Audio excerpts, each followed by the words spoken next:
नमस्कार दोस्तों, मैं अमन कुमार YouTube पर दबंग क्लासेस में आप सभी का एक बार फिर से स्वागत करता हूं।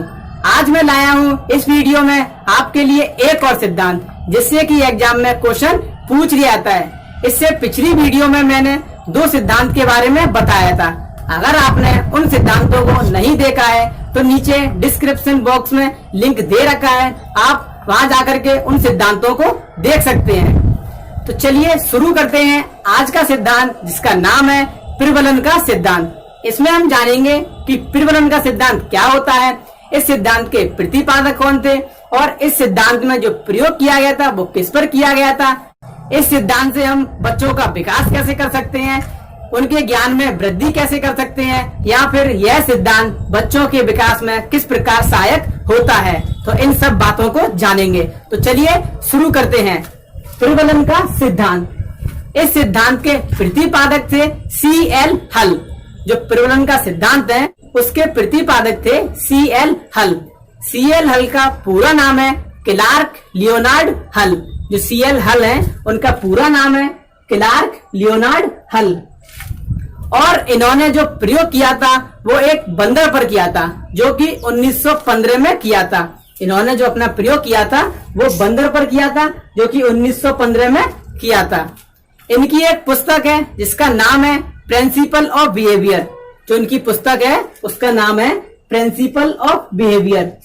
इनकी इस पुस्तक को आप याद रखें क्योंकि एग्जाम में पुस्तक से भी क्वेश्चन पूछ लिया जाता है। जैसे कि पूछ लेगा कि प्रिंसिपल ऑफ बिहेवियर किसकी पुस्तक है तो वो CL हल की है, या फिर इस प्रकार पूछ लेगा कि CL हल की पुस्तक का नाम क्या है तो वो है प्रिंसिपल ऑफ बिहेवियर। तो ये था CL हल के बारे में।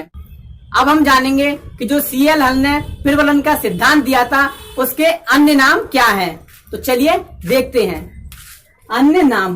पहला नाम है पुनर्बलन का सिद्धांत, यानी जो CL हल का प्रबलन का सिद्धांत है उसे हम पुनर्बलन का सिद्धांत भी कहते हैं। अगला है सबलीकरण का सिद्धांत, इसको हम सबलीकरण सिद्धांत के नाम से भी जानते हैं।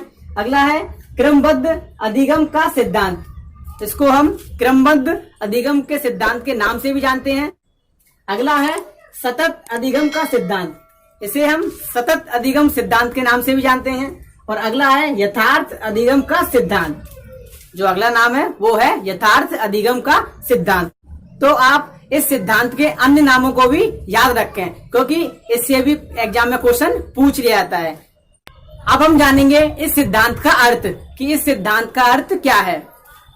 सीखने के लिए पुनर्बलन का होना आवश्यक है, यानी यह सिद्धांत कहता है कि सीखने के लिए पुनर्बलन का होना आवश्यक है। अब यहाँ पर एक शब्द आया है पुनर्बलन, कि पुनर्बलन क्या होता है। तो चलिए इसको हम जानते हैं प्रयोग के माध्यम से। जो CL हल ने प्रयोग किया था उसके माध्यम से हम जानेंगे कि पुनर्बलन क्या होता है।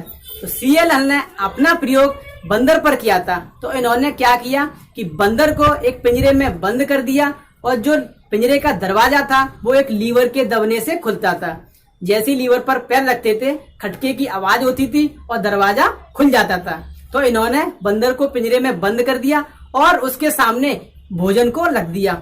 भोजन में इन्होंने केलों को लिया क्योंकि ज्यादातर बंदर को केले पसंद होते हैं। तो इन्होंने बंदर के सामने केले रख दिए। तो जैसे ही बंदर ने केलों को देखा तो वह केलों को देखकर उत्तेजित हुआ और उसने अपनी प्रतिक्रिया शुरू कर दी और पिंजरे में चारों तरफ इधर उधर घूमने लगा और सोचने लगा कि इन केलों को कैसे प्राप्त किया जा सकता है। तो उसने केलों को प्राप्त करने के लिए अनेकों प्रयास किए। तो एक बार अचानक उसका पैर लीवर पर पड़ गया और पिंजरे का दरवाजा खुल गया और उसने केलों को प्राप्त कर लिया। यानी जो CL हल थे इन्होंने बंदर को पिंजरे में बंद कर दिया और बंदर के सामने केलों को रख दिया, जो कि केले यहाँ पर बंदर के लिए प्रबलन का कार्य कर रहे थे। जो केले थे वो बंदर के लिए प्रबलन का कार्य कर रहे थे क्योंकि बंदर केलों को देखकर उत्तेजित होता और अपनी प्रतिक्रिया शुरू कर देता। तो CL हल ने यही प्रयोग बार बार दोहराया। एक बार ऐसी स्थिति आई कि बंदर यह जान गया था कि लीवर के दबने से दरवाजा खुलता है। तो अगली बार उसने बार बार अपनी प्रतिक्रिया ना करके सीधे लीवर पर पैर रखा और दरवाजा खोला और केलों को प्राप्त कर लिया।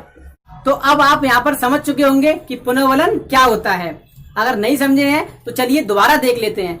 पुनर्वलन यानी कि एक ऐसा कार्य जो कि मानव या पशु की आवश्यकताओं को पूरा करता हो, यानी कि जो एक ऐसा कार्य जो मानव या पशु की जो आवश्यकता है अगर उन्हें पूरा करता है और उस कार्य के प्रति की गई प्रतिक्रिया का परिणाम अगर सकारात्मक होता है तो इसे हम पुनर्वलन कहते हैं। जैसे कि अगर हम कोई कार्य करते हैं तो उस कार्य के परिणाम का जो प्रभाव है अगर वो हमारे ऊपर सकारात्मक पड़ता है तो हम उस कार्य को जल्दी सीख जाते हैं और उसे दोबारा करने की कोशिश करते हैं।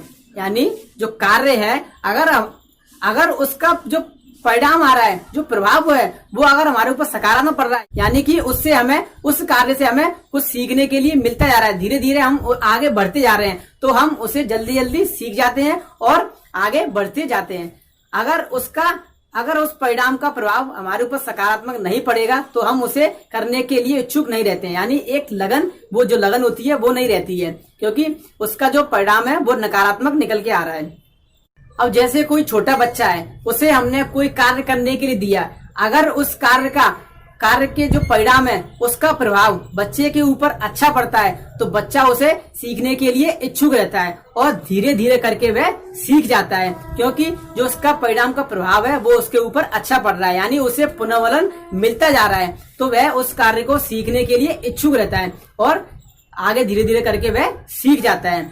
जैसे हम मैथ के क्वेश्चनों को सॉल्व करते हैं, जो मैथ के क्वेश्चन होते हैं उनको हम सॉल्व करते हैं, अगर वो क्वेश्चन हमसे सॉल्व होते जाते हैं तो हम अगले क्वेश्चन पे धीरे धीरे करके बढ़ते जाते हैं, क्योंकि यहाँ पर हमें पुनर्वलन मिल रहा है कि जो हम जो क्वेश्चन कर रहे हैं वो हमसे सॉल्व होते जा रहे हैं, इसीलिए हम धीरे धीरे करके दूसरे क्वेश्चनों पे बढ़ते जा रहे हैं। लेकिन जहाँ हमें क्वेश्चनों का सॉल्यूशन नहीं मिलता या हमसे क्वेश्चन सॉल्व नहीं हो पाता तो हम वहीं पर बुक को बंद कर देते हैं और फिर आगे करने के लिए इच्छुक नहीं रहते हैं। तो इसीलिए कहा गया है कि सीखने के लिए पुनर्वलन का होना आवश्यक है। जो सीखने के लिए पुनर्वलन है उसका होना आवश्यक है। तो अब आप समझ गए होंगे कि पुनर्वलन क्या होता है। तो ये था आज का सिद्धांत जिसका नाम है पुनर्वलन का सिद्धांत। उम्मीद है आपको समझ में आ गया होगा। अगर नहीं समझ में आया तो इस वीडियो को आप एक बार रिवाइज करके दोबारा देखें और अच्छे से इसे ध्यान दें। धन्यवाद।